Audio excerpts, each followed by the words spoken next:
Get this started. So welcome everyone to our March Steering Committee meeting. Just real quick on the agenda, we're going to talk a little bit about the Recce Award, the status, and kind of where we're at and what we're planning to do. And then we've got what I think is going to be a really interesting presentation. Chrissy with Sweep asked to talk to you all about a project that they're working on in partnership with some other organizations around resources that will be of interest, she thinks, to the jurisdictions. Want to hit on the workforce development grant proposal a little bit, and then a little on next steps, upcoming meetings. Before I turn it over to Kevin to kind of talk through the Recce situation, I wanted to, since we've got people that are fairly new and not everyone's been able to make all the meetings, just do a quick level set of where we are. So as you know, this is a 3-phase project over 4 years. The project technically started in October, and as of now, we still do not have our final paperwork, which we have. MBI has an award letter. So the money is encumbered, it's ours. But when they did the award letter, they did kind of conditional terms with it until all the paperwork was all worked out and copacetic. So there's been a little bit of back and forth with DOE asking for more information, asking for refinement. Many of you have had to, contribute to that process. We're not hearing anything more, but until they give us the final paperwork, the final award with the final terms and conditions, we cannot access the grant funding. So we've been doing a lot of preparatory and planning work over the last, it's been almost 6 months now. And I just to revisit, this is a slide we'd look at in January in terms of like roles and responsibilities. All of our technical partners have been putting work into this. So the highlighted items are ones that there really have been some fairly significant amount of effort into. So with the inability to immediately reimburse the technical partners, MBI notified DOE on the 1st of March that we are taking effectively a temporary work pause. Meaning it's not like absolutely everything's just going to stop right now. They did communicate we'll continue planning meetings and there will be some amount of work going on in the background, but it means as of this quarter 2 of the project ending, which ends the 31st of this month, we're not giving them deliverables.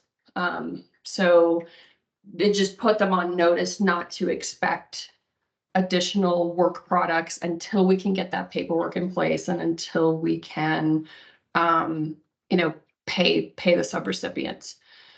Let me skip back over. Oops. So the last piece on this is really, so when you look specifically at the budget period 1, we'd seen this slide earlier. What we were supposed to have had happen by the end of this month was the website up, but we don't have the funding for Jonathan to purchase whatever he has to get that up. We're supposed to have the equity partners group and the technical advisory group set up. We committed to providing stipends to our equity partners, and we can't do that. We can tell them that we're going to, but if we set that committee up and we say we're doing stipends, we don't have a clear sense of when we would be able to provide those stipends. And then 3 months from now, we've got a community engagement plan, which technically we could do. But at the same time, we really want the input from the equity partners. We're also supposed to be subcontracting LISC is with additional CBOs, community-based organizations, and they can't do that when they're not even on contract too. So you can see we're kind of reaching a point where we just needed to make the call with DOE and say, look, this is going to be too much of a hardship for us to go any further. So you can see that the whole process piece, the things that we said we were going to get done during this budget period, we now are going to have, it's going to be less than a year, you know, because we're at the end of this month leaves us just 1 year left in the budget period one. And this is an awful lot to do, both in terms of outreach to jurisdictions and doing those surveys and interviews, at least 10 different advisory meetings between the two groups, 3 community education sessions with data gathering and data analysis as part of that. And then ICC has got 15 trainings, 3 in person and 12 virtual. And that's an awful lot to accomplish. And then all of that feeds into those final kind of tangibles that are due at the end of the budget period one. So the core team met last week and talked it over, and we are not taking any action as of right now, other than the notification to DOE that we're pausing work. We'll wait to formalize what our response to that is going to be when we get the paperwork and we know ultimately what the delay has been. But what seems like the easiest and best option would be what's called a no-cost extension, where we leave the start date as it is, the budget stays as it is, and then we move the end dates of each of the 3 budget periods out. Could be 3 months, could be 6 months. You know, it really just depends on when we get that official paperwork, when we can start paying the subrecipients, and then how they feel about the situation and how that impacts their particular deliverables and what kind of time adjustment they will need to accomplish their piece of it. And depending on that, there could be some tweaks in scope a little bit to try to balance, like not pushing this too far out with what we can accomplish in the time and the budget that we'll have available. So that's just kind of my quick level set on anything. I'm going to turn it over to Kevin because he's the one who's actually, he and Sean have been in direct conversation with DOE, but I would also welcome any of the subrecipients if you want to kind of add your thoughts to this.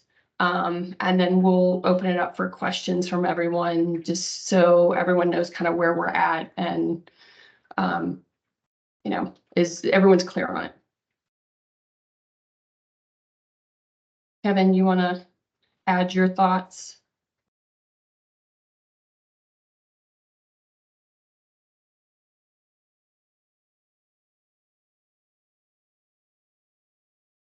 Did we lose Kevin? He looks like he's frozen.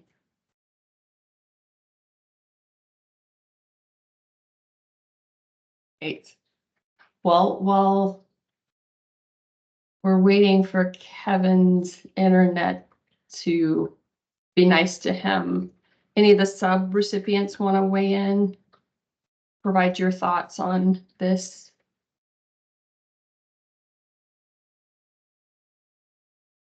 Hi, Leslie. I'm here. If you just said anything, my computer just crashed. I'm on my phone. We figured there were internet connection issues on your end. No, I just was opening it up for everyone and starting with you to add your thoughts on and your insight based on the conversations that you guys have had with DOE about kind of where we're at and what to expect. Yeah, thank you. I mean, I think you covered everything in the email that you sent out. I think should provide everyone with documentation, which should help down the road if we run into any issues. But you know, I think really just the main thing to focus on is just we've let DOE know that, you know, the milestones are going to be delayed, several of the milestones, and that's really what the purpose of the work pause was. Also kind of course, nudging them to get us the award letter.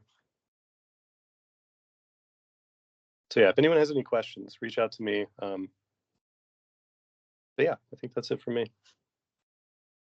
Shay, you've got a question?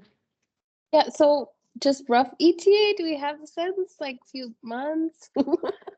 Yeah, I've Not really. asked in terms of when they'll have the conditions lifted. I've asked, and we're on several other projects with organizations that are also recipients of the last year's Recce funds, and they don't have a contract in place either. So just don't know.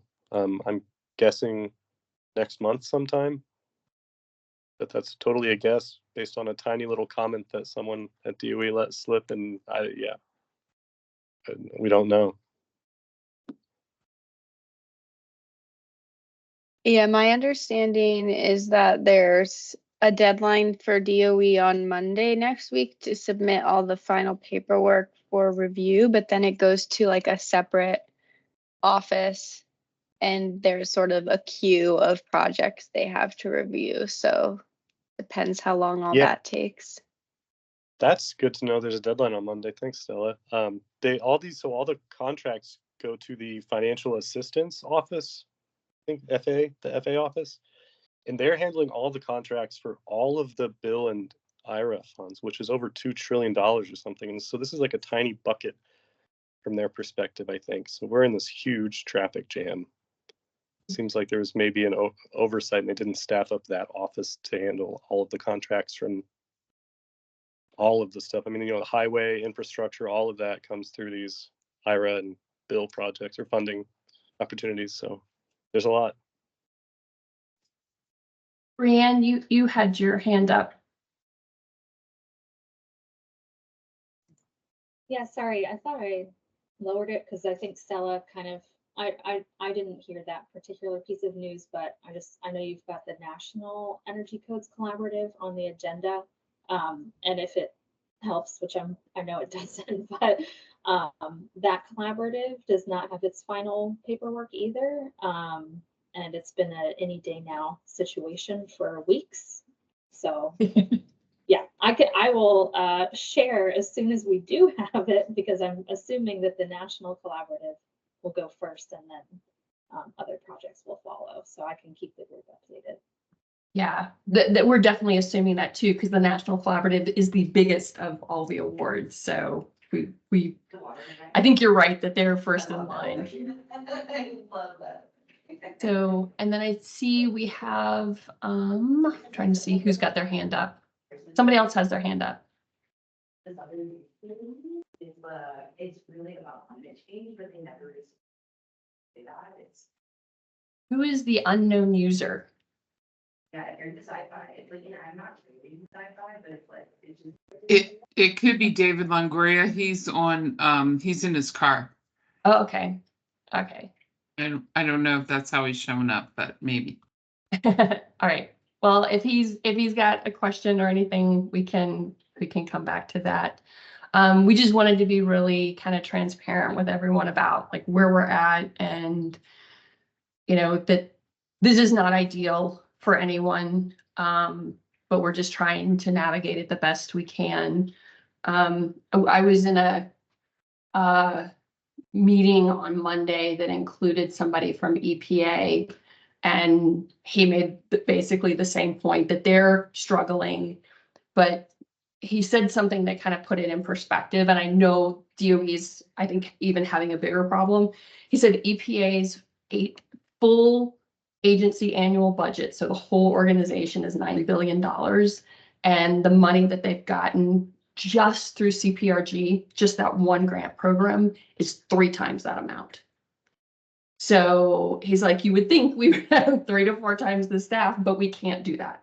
So it really does seem to be just a whole lot of funding going through infrastructure that's just not set up for it, and can't be set up for it because the funding's only temporary. So we will just be as patient as we can, and we will keep everyone informed and let you all know and do everything we can to be as ready to just hit the ground running when we get that paperwork, get everybody reimbursed for the time they've put in, and just keep moving.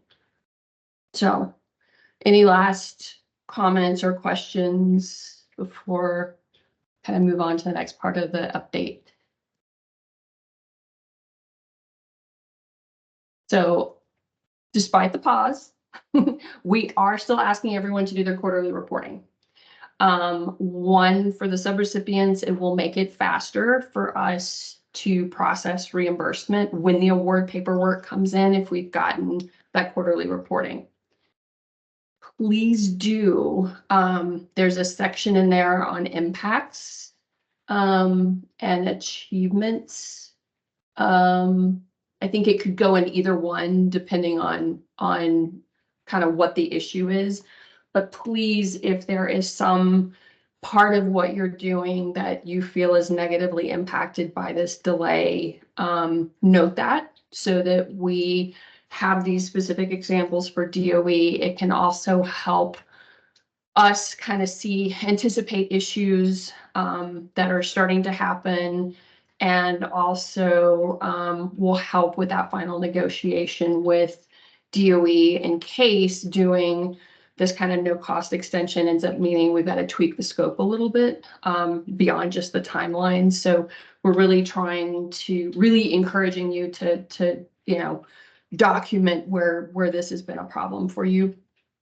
For the jurisdictions, please do also, apologies on that, do your reporting as well. For the subrecipients, it's going to Kevin. For the cities, for the in-kind, it's coming to me, and then I aggregate that and send it on to Kevin. We'll send out email reminders with the documents, but that will all be due the middle of April. So you've got a little time, got about three and a half weeks. But we just wanted to give you a heads up that we will be anticipating, we will be asking you for the quarterly reporting. And then the final piece I wanted to kind of report on Recce update, and Brianne, I'm so glad you're on the call, and you brought it up already. The National Energy Codes Collaborative is a Recce project. It's the largest one, and it's intended to kind of help collaborate nationally around energy codes. They had kind of an initial introductory meeting 3 weeks ago today. And it's not exactly clear to me what this will entirely look like and who's going to be involved and how it's going to roll out. They are doing an actual in-person kickoff in early May. And so I think there'll be more information there. And hopefully, I think Kevin will hopefully be attending, representing our project. All the Recce, all the other Recce grants are anticipated to participate in some fashion in this. Again, exactly what that looks like, I don't know, but just wanted to let you guys know that this not only existed, but it's starting to get up and running. And so these are slides from their introductory workshop a couple weeks ago. And the only other one I wanted to really point out, and Brianne, if you want to say anything about it, please feel free, is that they are anticipating developing resources around energy code adoption. And so I just wanted to highlight that because these could be resources that could be helpful to our collaborative that we can build off of, or even just helpful to the individual jurisdictions that are participating in this. So just wanted to flag this just so folks know that that's probably coming. So Brianne, did you want to say anything? Yeah, sure. And you saw USDN's logo is the last one on that slide. We kind of have a minor role in this project. But the things that to me stick out as a formal local government practitioner that might be of interest to you all. Leslie mentioned all of the resources. So there'll be a ton of sort of materials, type of deliverables, learning opportunities. The other two things I'll mention is that there will be technical advisory groups that will focus in on topical areas and challenges associated with adopting and implementing advanced energy codes. So a few of the areas that were already identified were things like workforce development, equity, let's see, there are a few others, and I can pull up my notes and I'll share them in the chat. Those will actually get started informally at the May convening, in-person convening, where we'll be seeking some feedback on those. Most of the meetings, they'll be virtual, so folks will be able to participate hopefully easily. And then the other component will be that there will be opportunities for states and local governments to participate in a fellows program where the collaborative will embed codes expert staff in government to help advance energy codes work.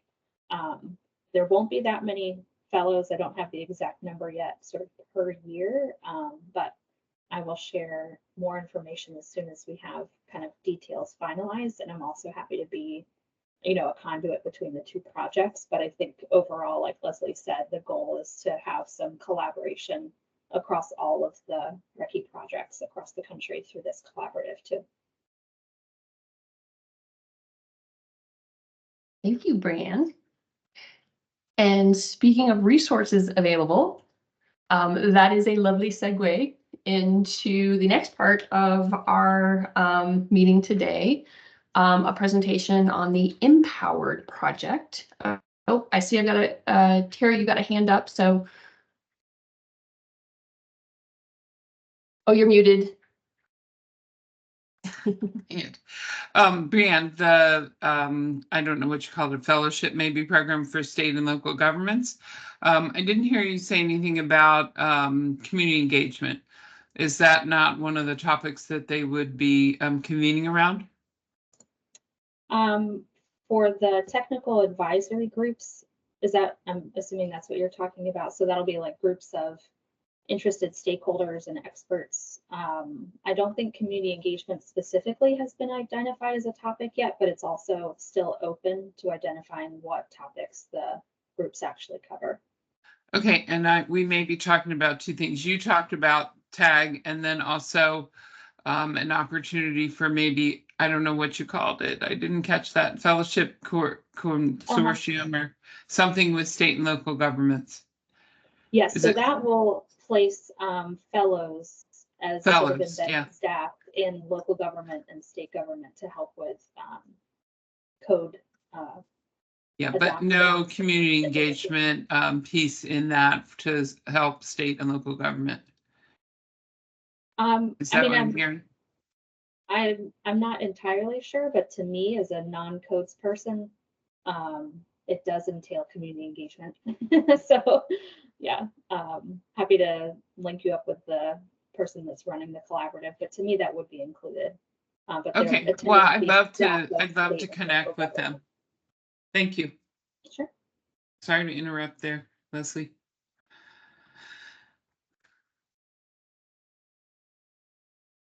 Oh, you're muted, Leslie. Aha, thank you. Trying to spare you all the noise on my end. So yeah, no worries, Terry. This is the space to ask questions. So please everyone do. All right, Christy, you want to take it away and kick off the next session? I'm assuming you're going to share a PowerPoint. Yes, I believe Matthew has one. So right, awesome. Yes, thank you so much. Hi, everybody. Christy with SWEEP. And I invited Matthew Harris with IREC, Interstate Renewable Energy Council, here to talk about a project that I had the pleasure of working on with him since last fall. And it's called the Empowered Project. And it was a collaboration with a number of different partners. And I thought it would be really relevant to this group because the Empowered Project, and Matthew will be able to explain better than me, but just as an overarching introduction, it's training resources and clean energy technologies, as well as codes and standards for building officials and contractors. And since this audience is comprised heavily of sustainability and building code folks, I thought this would be a perfect audience to talk about what's out there, what's been done. And as we're thinking about our resilience code development and our future trainings that we're putting together, if there are any collaborative ideas. So that's why I thought it would be good for him to speak. So take it away, Matthew. Thank you for being here. Yeah, thank you so much, Christy and Leslie, and good day to everybody. Hope you're all doing well. Let me see. I'm gonna share the screen that is correct. Let me know that it's up. We all seen it. I'm not actually Yes. looking at both of your windows. So yeah, audio is perfect. Appreciate it.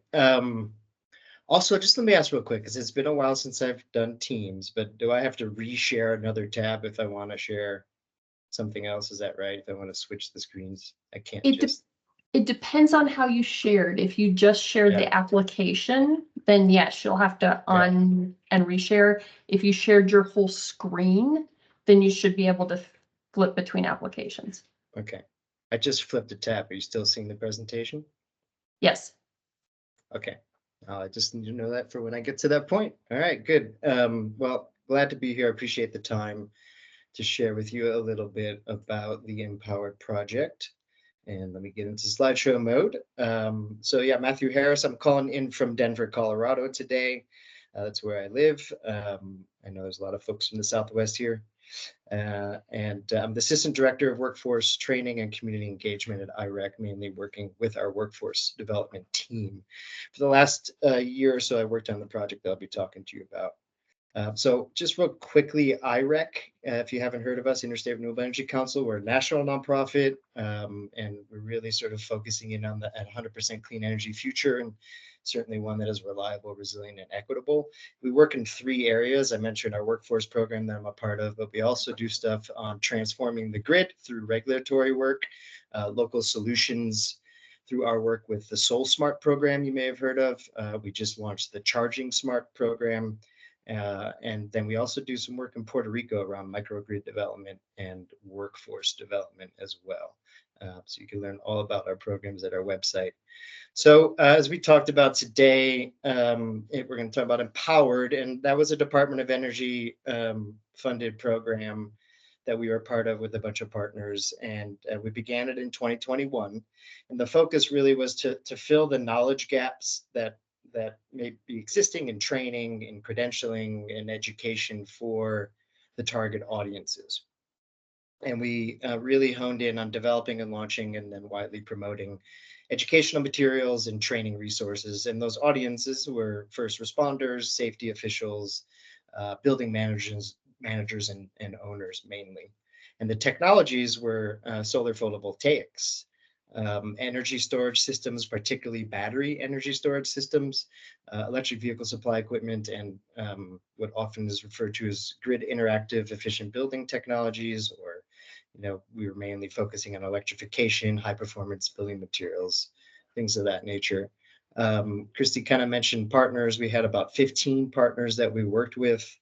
Those that are focused on research and codes and standards, decarbonization, resiliency, efficiency, right? And many of them helped us with informing both the development and creation of the educational resources, as well as with a lot of the outreach in the communities and networks in with which they work. And I also think it really helped us, dive into the multiple different stakeholders receiving the same message about helping to build a shared understanding of these technologies.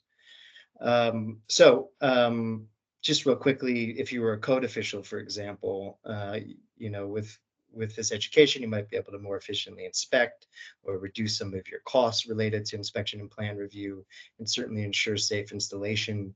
If you're a fire service professional, certainly safety is a big one. So ensuring that safe installation, ensuring the proper procedures in dealing with incidents with these technologies, and certainly education of your workforce. And then if you're a building owner and manager, right, it's like investing in cost-effective energy resources and increasing the demand amongst your tenants and others, helping decrease costs, and certainly helping our local towns and governments with their goals around that. And so we're kind of really focusing on ways in which we can just sort of build this momentum towards that. So what was created, right? The main focus of the project was to be responsive to the needs of stakeholders. So we definitely had a lot of conversation and polls throughout the life of the project. And one part of that certainly comes in the form of developing resources that people identified as useful and accessible, being responsive to that and be able to create stuff along the way.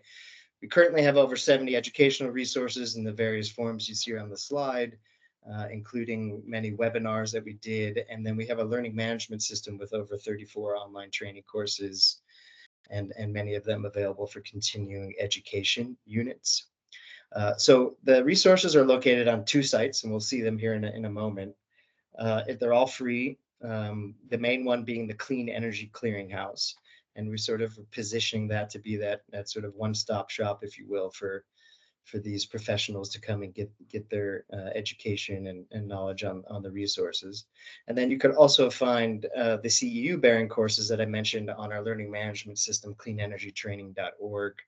I think we have over 8,000 professionals nationwide who are taking courses monthly at that learning management system, a variety of different courses from plan review and permitting and inspection of solar and energy storage systems, amongst other stuff, which I'll show you here in a moment.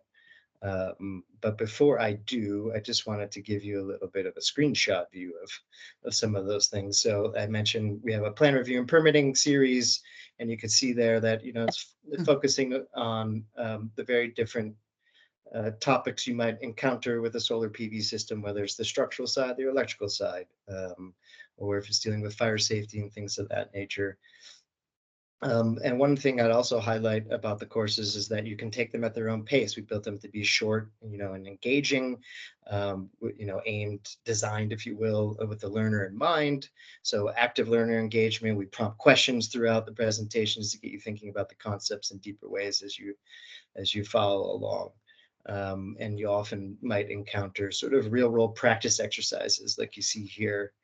This is like evaluating a solar array on a roof, right, for compliance.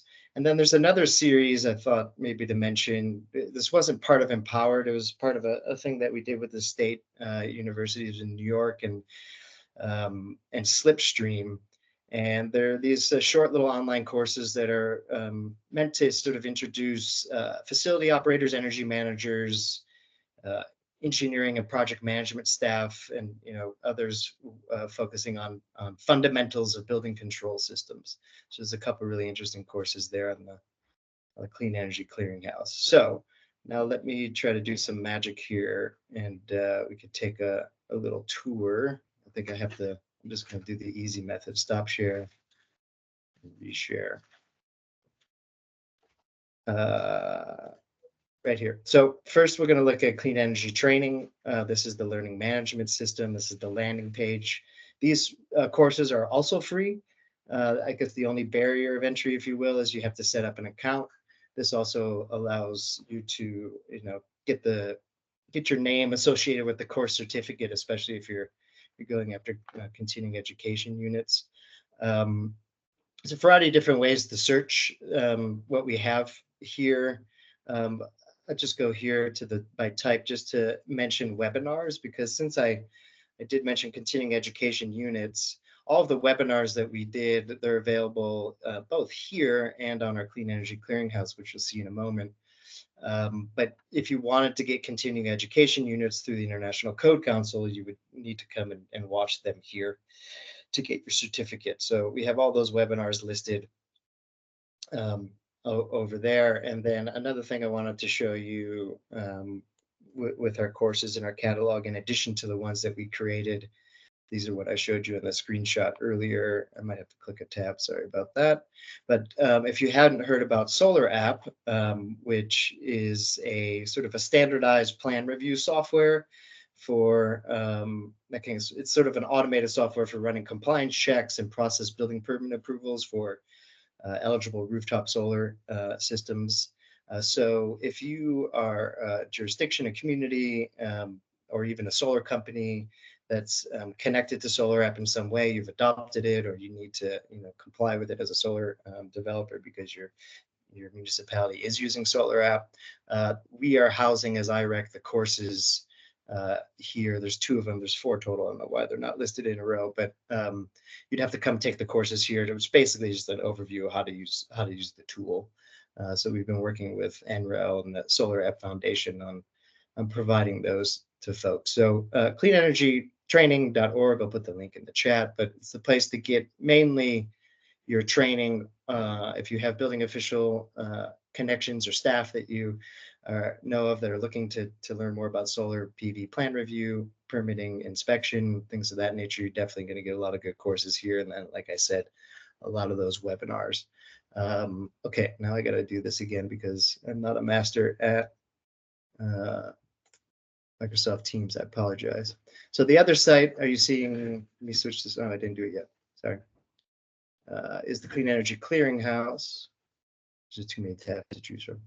So this is where basically all of the resources are available. It currently, the page is a list of like a lot of bulleted links.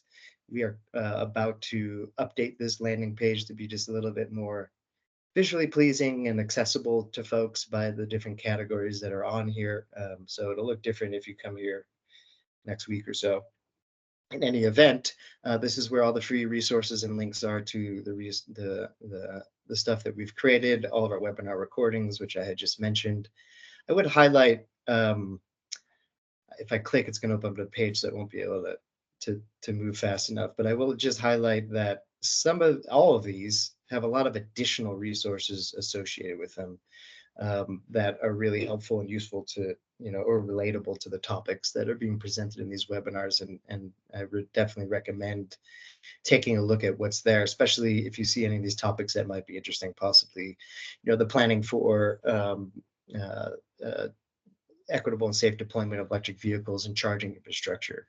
We also did one with a lot of the regional energy efficiency offices. Sweep was one of the presenters that presented on the 2024 IECC, but we had a sort of an energy efficiency and safety codes webinar in there.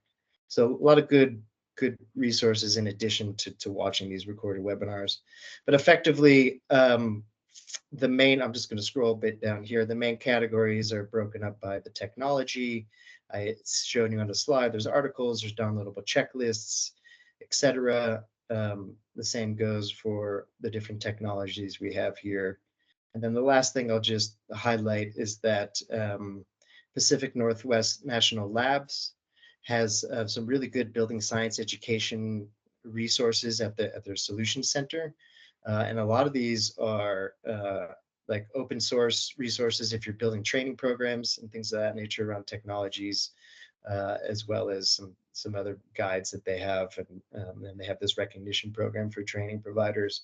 So definitely tap into those if of interest. And then one of our other partners, Southface, also has a lot of really good courses on different technologies and the model codes, etc. So I would recommend those, and I believe those were the last two things I wanted to mention. So with that being said, I will stop sharing my screen and see if there's any inquiries or questions. There we go. About the Clean Energy Clearinghouse or cleanenergytraining.org.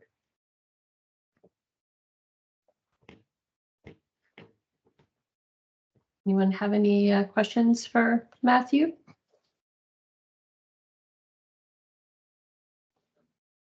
Looks like it's Question. Yeah, go ahead. If down the road, any of our technical partners were looking for collaboration opportunities, either on creating new training resources, does IREC have the funding or capacity or do additional collaborations like that outside of the Empowered project? Yeah, that's a really good question. Like why many of you are here. Well, I'm sorry that you're going through what you're going through, and I wish you all a speedy solution. But a lot of our projects are federally funded as well, and we're working really hard at trying to find other sources of income so we could be a little bit more flexible in what we do. But certainly within our workforce team, we do have visions and goals to expand our capabilities and capacity around workforce training and career services and things of that nature. So yes, we always remain, open to those collaborations that could benefit all of us. So certainly I'll leave my contact info in the chat, and people can bookmark that if that's of interest. And Brianne also put in the chat that would like to share any of those resources that are relevant to the local government folks through the Urban Sustainability Directors Network, which is what brand 250-ish communities in US and Canada. Not to Oh, brag. 308 as of Oh, today. nice. Mhm. Yeah. That's wonderful. Yeah, I will certainly, again, I'll stay on and put some links. I'll mention a couple things. One is our project ends in, I guess, next week. Gosh, I can't believe it's where we are in March already. But the resources remain available. We certainly aren't going to be putting a tremendous amount of effort into doing outreach, although we're setting up some systems at IREC to continue to push it out. But the mission is important, right? And the information is valuable and stays relevant. So I am also always willing to help with answer questions, or maybe do another session like this in the future, just to let people know about what's available, if there's some value there, because I think, again, we have to continue to push this information and help people out with education that they might need. So that's one. And then the other thing is, on the clearinghouse, it sits on a website that's part of the Sustainable Energy Action Committee. And if you haven't heard of that, when you go to the clearinghouse and you just click the little SEAC, that's the acronym logo on the top left, it'll take you to that main page. But that might be of interest to this group, particularly as it relates to energy codes, and particularly that group is focusing on things like solar and batteries, energy storage, and electric vehicles. But there's a lot of really amazing working groups there. They get together to talk about some of the things that are happening within those industries as it relates to codes. There could be some really interesting connections and conversations happening there. So I would encourage you to check out what's going on at SEAC. That too is also ending from a funding standpoint, but SEAC is going to continue on a volunteer basis. And a lot of those working groups will continue because they're made up of industry, veterans, if you will, and representatives that really care about making sure codes are right with these technologies. So just want to highlight that. And if there's aren't any other thoughts or questions, I will put some info in the chat, and always feel free to reach out to me. I would just throw out there, Brian, I'm hoping the National Energy Codes Collaborative can help maybe draw attention to, compile, highlight all of these existing resources that are out there, because I know there seems to be a whole lot. And if there's any way to help kind of package it at a higher level so that communities, industry, anyone who wants to try to learn more, train, has easier access into it. And I'm thinking of, like, there's all these trainings that are attached to the residential field studies.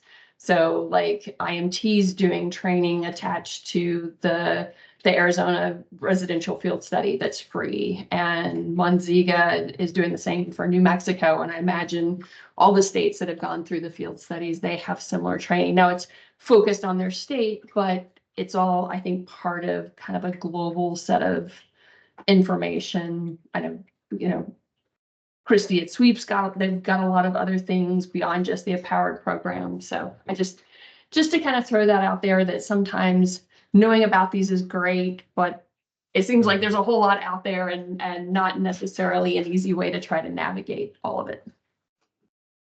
Yeah, I'm happy to reiterate that to the collaborative group. We definitely got that feedback as well, at least in some of the breakout rooms I was in at that virtual meeting we had a few weeks ago. So I will pass it along. Well, we've got just 2 more things to cover in the last 15 minutes. The next one is the workforce development grant proposal. I mentioned this at the February meeting. We had submitted, City of Tucson was taking the lead to submit an application under IRA to try to get funding for the workforce development piece that we'd had to pull out of this project because we didn't get the full amount of funding.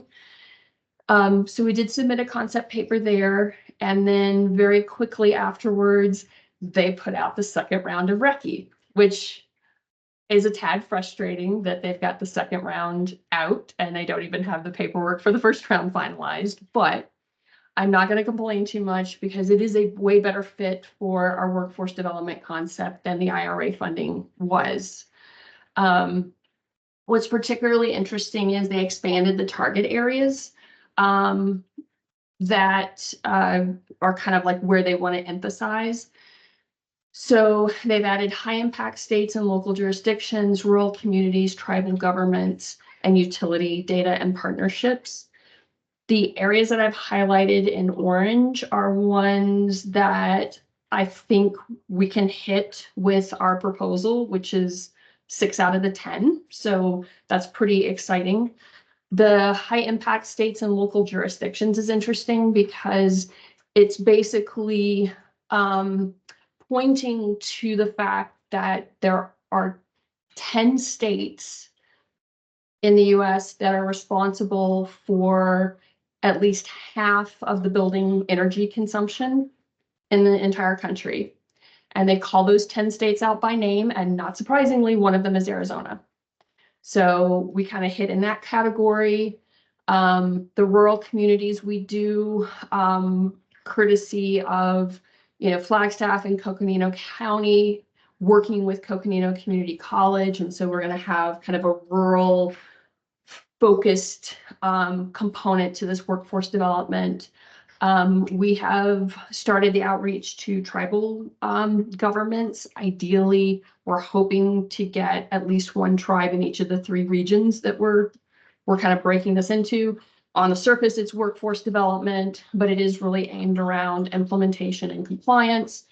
And again, I think we really hit the partnership piece, especially if we can show a little bit of a connection back to this existing recce project. We really don't want to, it's not a phase 2 per se, because we can't do a phase 2.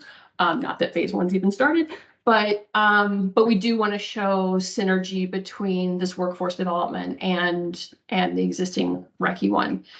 The other nice thing is it bumps us out by another month. So the concept paper's due on the 5th. That's pretty much done because it's the same concept we proposed under IRA.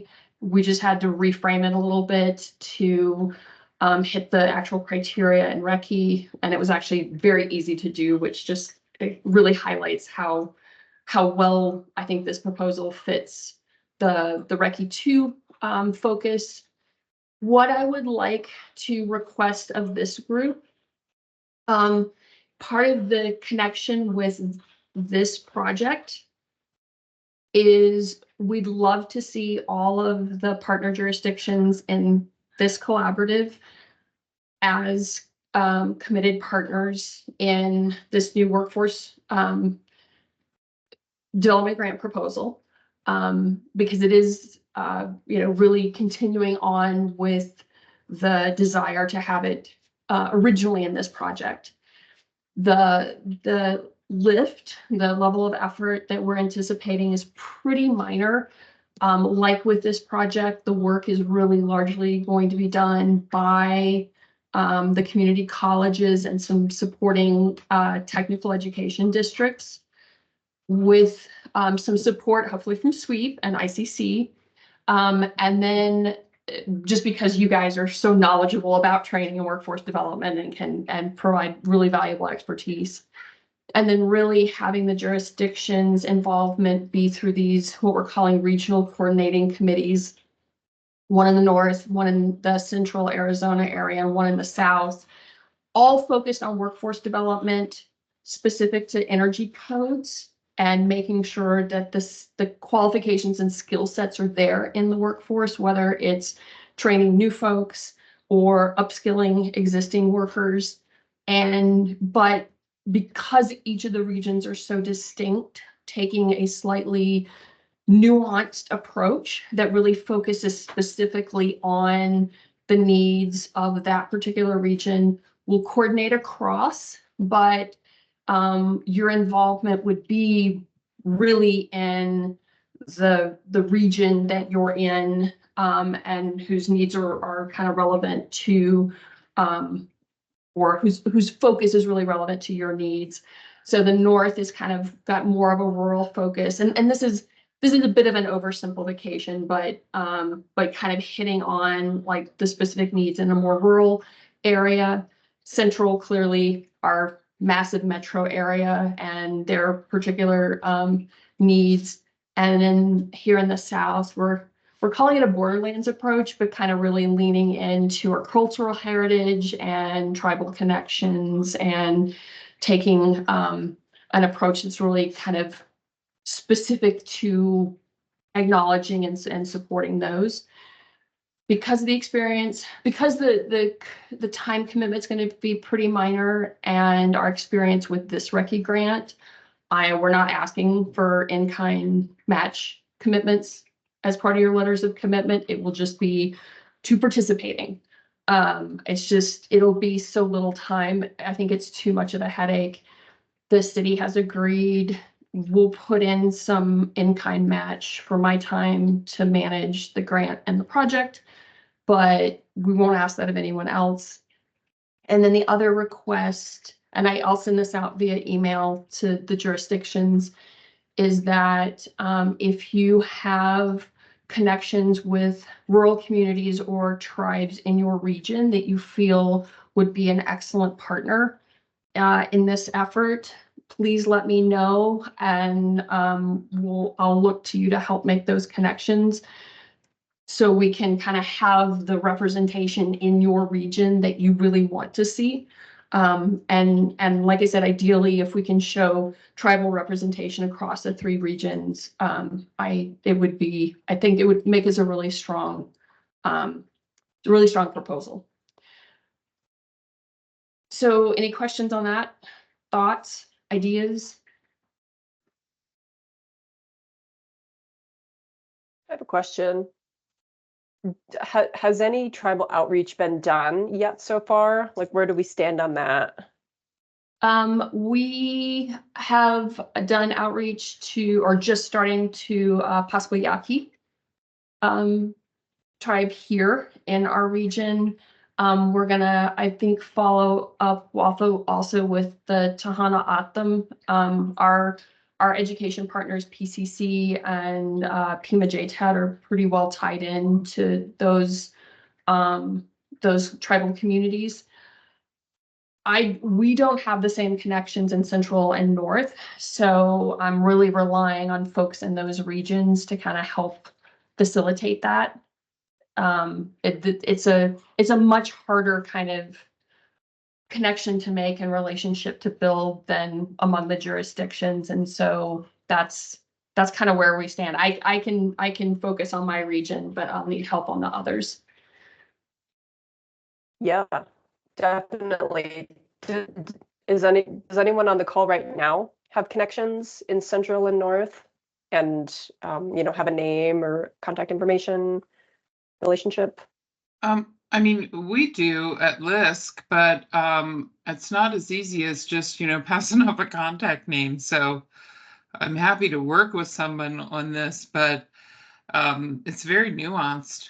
So I think I have the right folks within some of the tribal communities, because we support their housing with grant dollars. So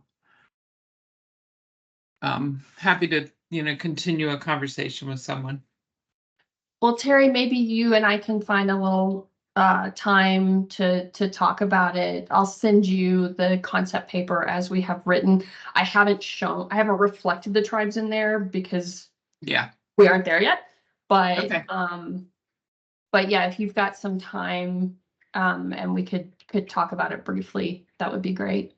Genevieve? Okay. Hey, Leslie. Yeah, just wanted to add that Ken and I have not been able to make any progress on that since the original focus before with the round 2 Recce came out didn't include tribal partnerships. So I think that's something I know we'll be getting together soon to kind of talk about the approach. So I look forward to, figuring that out a little bit more, but just want to let you know we haven't made any progress on contacting folks because I think we're still pivoting in the approach and figuring out what exactly we're gonna Yeah. do and what's our ask and all those things. So hopefully when we get that information a little bit more kind of concrete, and then we'll have a better idea of kind of our next steps in terms of building out that coalition. That sounds good. And I sent you an email with some times Mhm. that I Yeah, I can just make saw myself that. available. Because I'd like to try to help you with that. We've had the Southern Arizona region kind of focused discussion already. And then the the Central Arizona one we're having on Monday with those folks to really kind of hone in on that approach. So, yeah, just let me know. Yeah. Yeah, that sounds great, Leslie. I think we do need some help just getting this off the ground. So appreciate that offer Mhm. of support. Yeah, and I don't think if we don't get tribal connections for each of the three in time for the concept paper, I don't think that's a huge deal because it's looking like we'll have at least one for our region. So we can hit on the tribal governments. I just think to really fully meet that one, we should just try to lean into making that invitation and trying to be inclusive to their needs. And I think in the northern region in particular, it's apropos because of your quote unquote rural issues, I think, are really a lot more reflective of some of the tribal community concerns and needs up there as well. Yeah. Thanks, Okay. Leslie. Yeah, I'll send a follow-up email to everyone. But yeah, hopefully everyone in this collaborative will be willing and interested in being a partner. All right, final items. We got 2 minutes left, so I'll go quick. So I mentioned about the pause that we are still doing kind of planning and coordination. Kevin and I meet weekly just to touch bases, see where things are at with DOE, see if there's anything that's kind of a hot spot that needs to be taken care of. Our core team of technical partners meets monthly, just to stay on top of what everyone's doing. That group also sets the agenda for the steering committee calls. So I'm not going to cancel any of our steering committee calls right now. We're going to kind of play this by ear on a month-by-month basis. If the little tidbit that Kevin overheard on his call is true, and we're going to hear from DOE with paperwork in April, then maybe our April meeting is, hey, good news, everyone, we're finally going, and we can maybe have specifics about how we plan on addressing the delay. In May would certainly be a good time for Kevin to report out on the National Energy Codes Collaborative kickoff. But we've got a lot of stuff in the queue. We're going to need to talk about the website and the branding. Illume is still working on finalizing their survey instrument and the interview questions. We're still continuing to talk about the code development process and the technical advisory group. LISC is doing work around planning for the community engagement sessions, what the community engagement plan itself looks like, the equity partners. And so, there'll be stuff to very quickly fill in these agendas as soon as we can get that final paperwork and get going. So just for right now, leave the meetings in your calendars. We'll give you notice if we feel we need to cancel a particular month just because of the situation. But we also are really quick getting word out. I mentioned the ICC Four Corners business meetings here. So I spent the afternoon with them yesterday, met some really cool building officials from different communities that are not part of our collaborative, and I think are going to be excited to be part of this. I've been asked to do a U.S. Green Building Council podcast next week on our project. So when that's done and out, I'll send you the link. And then a couple of conferences coming up real quick. And one last question. Kevin wanted to know, are folks still having issues with SharePoint getting access to the files? Show of hands, who's having issues? Okay, let me ask this another way. Is anyone having issues so badly that we need to go no more SharePoint and move over to Google Drive? Okay, not getting any affirmative on that, but I'll put it, I'll get a follow-up email. We'll send you the link to the recording of this. Send it over and I will let you guys get on with your day. Thank you so much for your time, everyone. Thanks, Leslie. Thank you, Leslie. Thanks, Leslie. Thanks, Leslie.